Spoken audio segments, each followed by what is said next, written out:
இதெல்லாம் தும்மல்னே வச்சுக்கலாம். தும்மல் தான்டா இது. தும்மல் தானா? அதுவே தெரியாம இருக்கும்.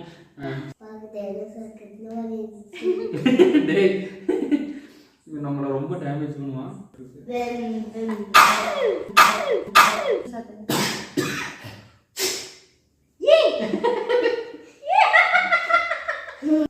Hello friends, welcome to our channel.